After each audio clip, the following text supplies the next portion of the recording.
Première épître de Jean, chapitre 1er.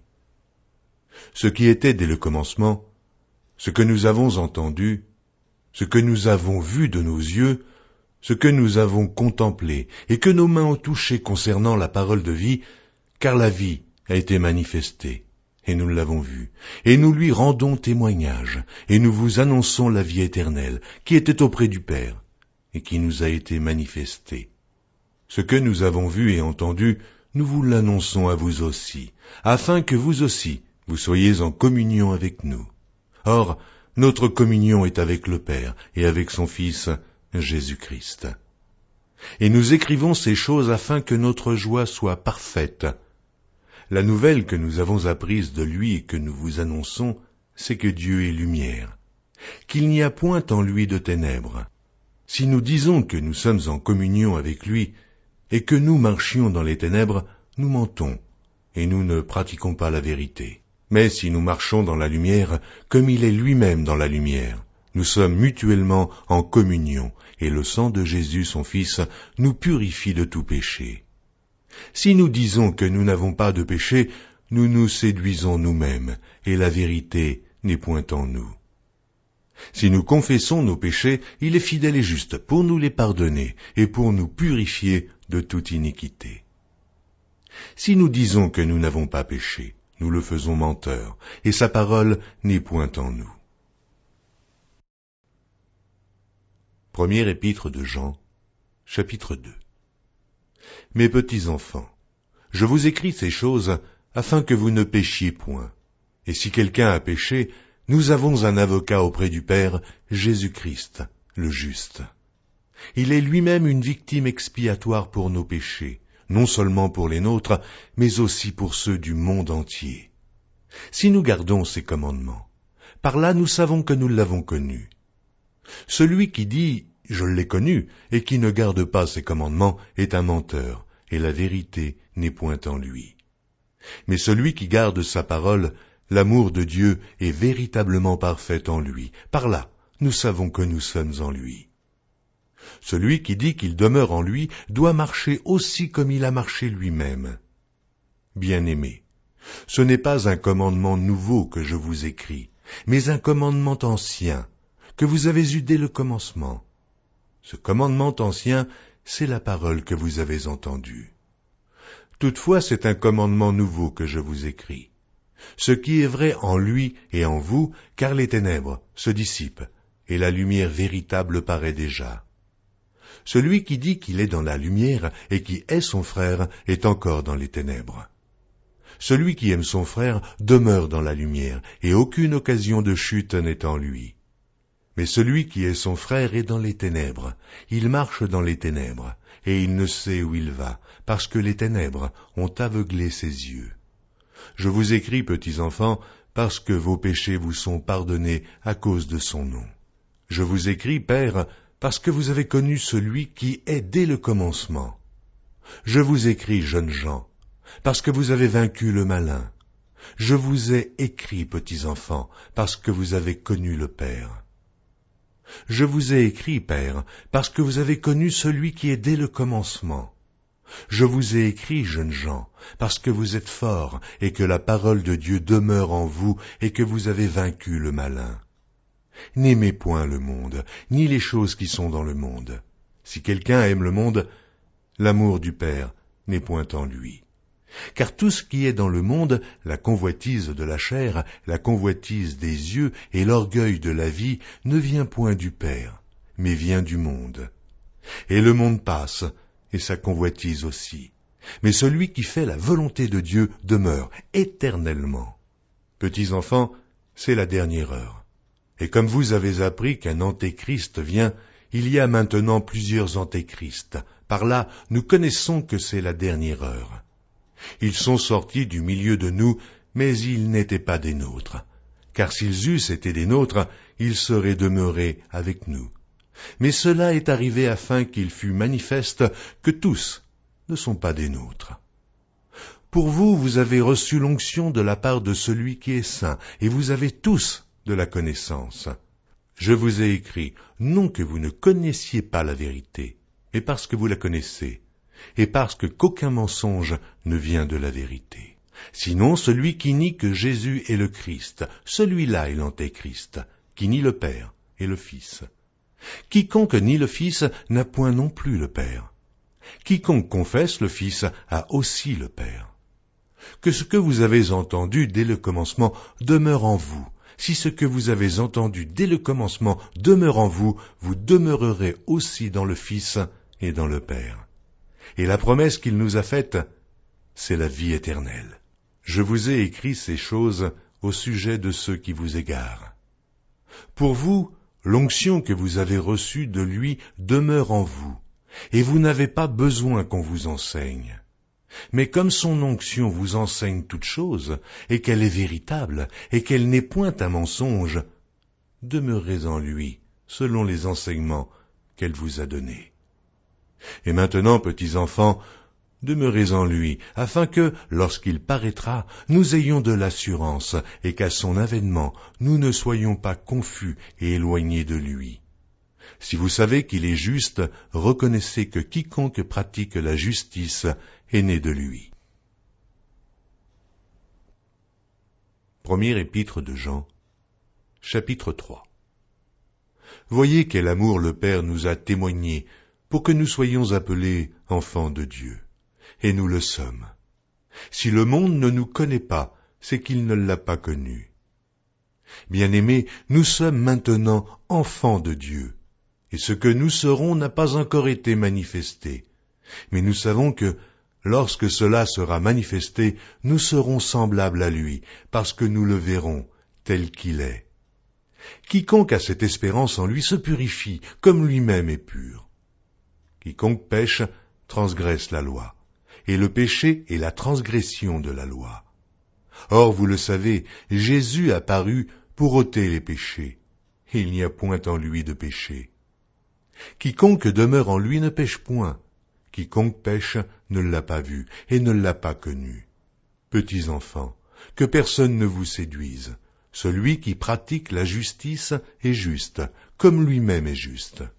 Celui qui pêche est du diable. Et le diable pêche dès le commencement. Le Fils de Dieu apparut afin de détruire les œuvres du diable. Quiconque est né de Dieu ne pratique pas le péché, parce que la semence de Dieu demeure en lui, et il ne peut pécher, parce qu'il est né de Dieu. C'est par là que se feront reconnaître les enfants de Dieu et les enfants du diable.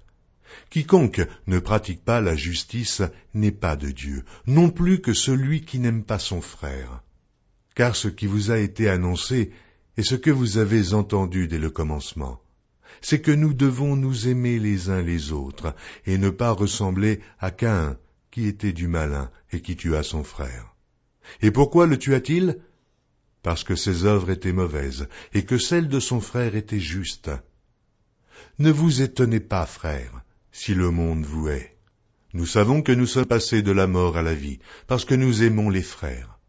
Celui qui n'aime pas demeure dans la mort. Quiconque hait son frère est un meurtrier. Et vous savez qu'aucun meurtrier n'a la vie éternelle demeurant en lui. Nous avons connu l'amour en ce qu'il a donné sa vie pour nous.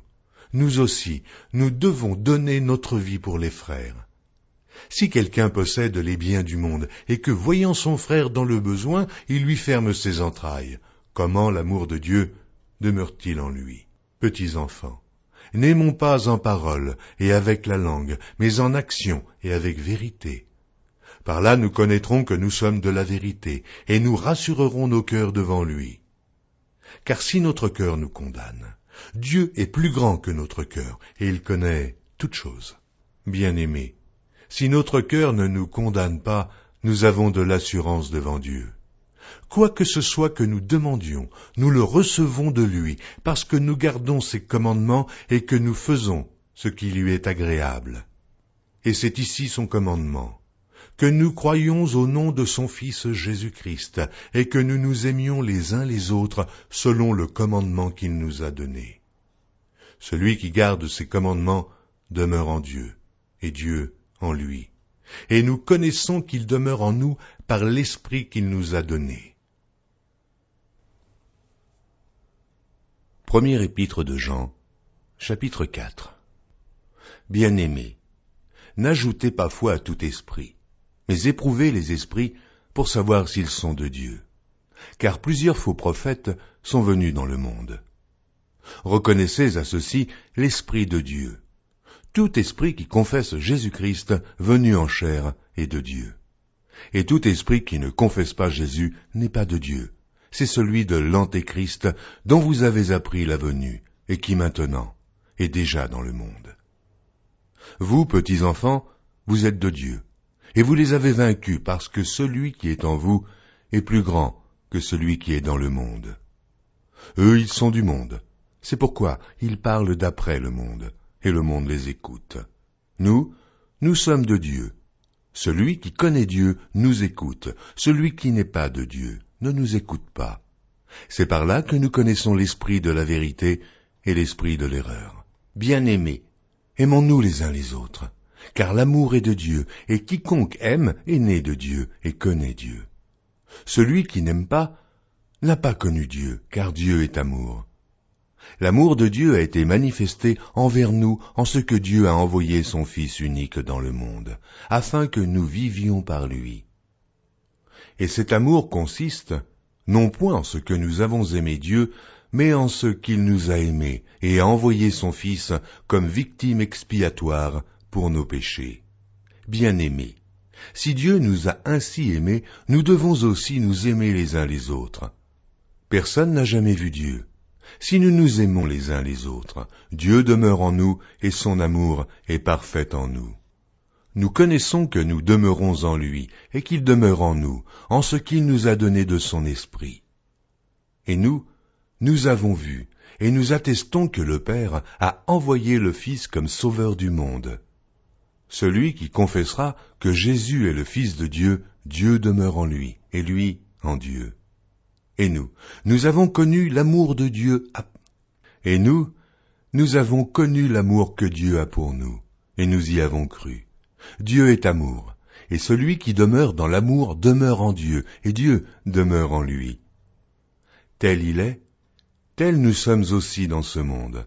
C'est en cela que l'amour est parfait en nous, afin que nous ayons de l'assurance au jour du jugement. La crainte n'est pas dans l'amour. Mais l'amour parfait bannit la crainte, car la crainte suppose un châtiment, et celui qui craint n'est pas parfait dans l'amour. Pour nous l'aimons, parce qu'il nous a aimés le premier. Si quelqu'un dit « J'aime Dieu » et qu'il haïsse son frère, c'est un menteur, car celui qui n'aime pas son frère qu'il voit, comment peut-il aimer Dieu qu'il ne voit pas? Et nous avons de lui ce commandement, que celui qui aime Dieu aime aussi son frère. Première épître de Jean, chapitre 5. Quiconque croit que Jésus est le Christ est né de Dieu, et quiconque aime celui qui l'a engendré aime aussi celui qui est né de lui. Nous connaissons que nous aimons les enfants de Dieu lorsque nous aimons Dieu, et que nous pratiquons ses commandements. Car l'amour de Dieu consiste à garder ses commandements. Et ces commandements ne sont pas pénibles. Parce que tout ce qui est né de Dieu triomphe du monde, et la victoire qui triomphe du monde, c'est notre foi. Qui est celui qui a triomphé du monde, sinon celui qui croit que Jésus est le Fils de Dieu? C'est lui, Jésus-Christ, qui est venu avec de l'eau et du sang, non avec l'eau seulement, mais avec l'eau et avec le sang. Et c'est l'Esprit qui rend témoignage, parce que l'Esprit est la vérité. Car il y en a trois qui rendent témoignage, l'Esprit, l'eau et le sang, et les trois sont d'accord. Si nous recevons le témoignage des hommes, le témoignage de Dieu est plus grand, car le témoignage de Dieu consiste en ce qu'il a rendu témoignage à son Fils. Celui qui croit au Fils de Dieu a ce témoignage en lui-même. Celui qui ne croit pas, Dieu le fait menteur, puisqu'il ne croit pas au témoignage que Dieu a rendu à son Fils. Et voici ce témoignage. C'est que Dieu nous a donné la vie éternelle, et que cette vie est dans son Fils. Celui qui a le Fils a la vie. Celui qui n'a pas le Fils de Dieu n'a pas la vie. Je vous ai écrit ces choses afin que vous sachiez que vous avez la vie éternelle, vous qui croyez au nom du Fils de Dieu. Nous avons auprès de lui cette assurance que si nous demandons quelque chose selon sa volonté, il nous écoute. Et si nous savons qu'il nous écoute, quelque chose que nous demandions, nous savons que nous possédons la chose que nous lui avons demandée. Si quelqu'un voit son frère commettre un péché qui ne mène point à la mort, qu'il prie, et Dieu donnera la vie à ce frère.